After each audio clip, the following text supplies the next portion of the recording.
Hello, Victoria. It's nice to have you in class again today. How have you been? I'm fine, thank you. Great. How's school? How's coursework coming up? I'm doing great. Awesome. So today, before we go into what we're going to learn today, can you please tell me what you remember from last week's class? We talked about rewards, Okay. And what did you learn about rewards? Or what do you remember? reasons for rewards, Reasons for rewards. Why do we reward? to improve employee motivation. To improve employee motivation. And when we improve employee motivation, what happens? It improves their productivity And their performance. and their performance. Awesome. So today, we're going to be looking at, let's say, a higher level of what we talked about last week, a concept called tailored rewards. So at the end of today's class, you should understand the concept of tailored reward and be able to speak about it. Okay. You should know why it's important to tailor rewards in an organization. So, how many siblings do you have? So, You have 2 siblings. Awesome.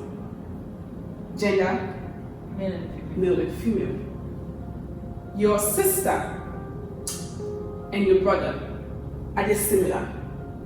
No. They, of course, who is older? Actually, they have different ages, right? Yes. Great. And let's include your mom and your dad, right? And the things your sister likes, are they the same things your brother likes? It's not the same thing. Well, most of them are not the same thing. Most of them are not the same thing. So when you're buying something, you buy one thing for if for example, you want to give them, it's their birthday, and you want to give them something, would you buy them the same thing? Would you have one gift that you just give to your mom, your dad, and your father? Why? Because if I'm giving my sister something, my brother might not like that same thing. So I have to buy something that each person likes. Okay, because if I don't like it. Yeah, When they don't like what they don't happens, it means that they don't appreciate value it, they don't Yeah. appreciate it, right? Mhm. Great.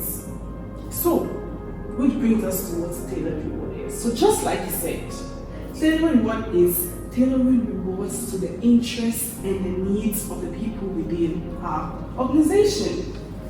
So like we said, so in your family, people are different. Now imagine a whole organization. People are different, and so what motivates them would also be what? Different. That's true, right? So it means that some people might crave to be publicly recognized, while some other people, what they want is they just want to probably get something like a ticket. They prefer things that have monetary value. So it becomes very difficult when an organization has a one-size-fits-all policy because people are not the same. Clear? Yeah. Great. So for example, as an HR manager, Yeah. you work in an organization, let's say MTN, telecommunication company, and you carry out your bi-weekly or bi-monthly employee engagement surveys, and you get feedbacks from your employees saying that they're not rewarded enough for the kind of work they put in. And you know very well that, we record people, we reward people, we send them on trips, we give them some vouchers. We're doing what we're supposed to be doing, right? Yeah. What comes to mind? Why do you think that? That feedback? How do you interpret that feedback? Okay, so I would think that we're probably not giving them enough as much as we're not giving them as much as they want, or we're not giving them what they want. We're not giving them what they want. Exactly. We're not giving them what they want. So like you said, people value when you give things out, when you give out anything, an experience, an item, and money. People remember things that they value. They remember a valuable experience. They remember the best gifts they've ever had. And the same thing we should bring into the work environment. So rewards should be tailored to the interests and needs of employees within our organization. It's very, very important, because what happens then is we get feedbacks like that, or you see that you are rewarding, but yet the productivity. Now, the importance, the reason why you reward is to increase motivation, improve performances. But you're rewarding now because you have a one-size-all-fits. People are not. Performance is not increasing. So, like you said, it's important that you then go back. So, in that case, what happens? What do you do? What do you think you do?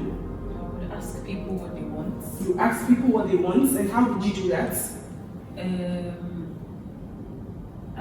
Okay, I can either go to them, I can have like normal conversations with them just to know, or I can actually go through their CV to find out what their personal interests are. Yeah.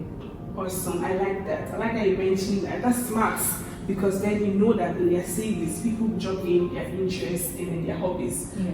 Now, one way we can go about that is what's carrying out a general survey, like your regular employee engagement survey, and ask explicit questions about the reward system in your organization. That's another way to find out. Now, another way is the managers. The managers are in charge of ensuring that, building those relationships and ensuring that they get that information and then bring it to HR. So next week, we're going to be looking at the role of managers in rewarding employees. We're going to find out where the line managers, where the supervisors, what roles do they play. So, do you have any questions from today's class? Finally, do you have any questions? We spoke about what tailored reward is, right? We spoke about why it's important to tailor rewards, because we've got to find out that people are different, and so what motivates them is different. Do you have any questions? No. Do you have any Well, questions? if we decide to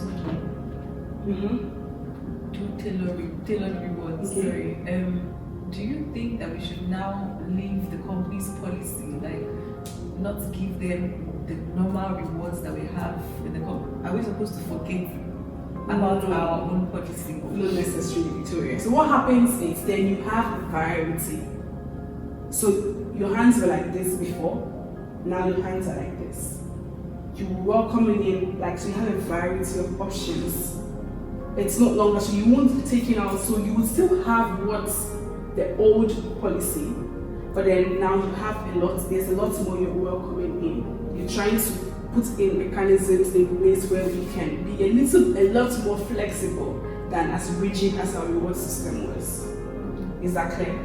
Great. So, before we wrap up this class, please tell me one thing that you're taking away with you, one thing that you remember from this class. So we have learned that it's important for us to know the interests of our employees, because what motivates me might be different from what motivates you. Okay. And then we have to give employees what motivates them in order to improve their productivity. Awesome, great. So yes, like you said, so what motivates people is different from what motivates you and I. And so it's important that we're able to give people what they want to keep the motivation level up. Awesome, I really like that you said that. So that's that for now. Like I said, next week we're going to learn about the role of managers in rewarding employees and keeping motivation levels up. So do you have any other questions?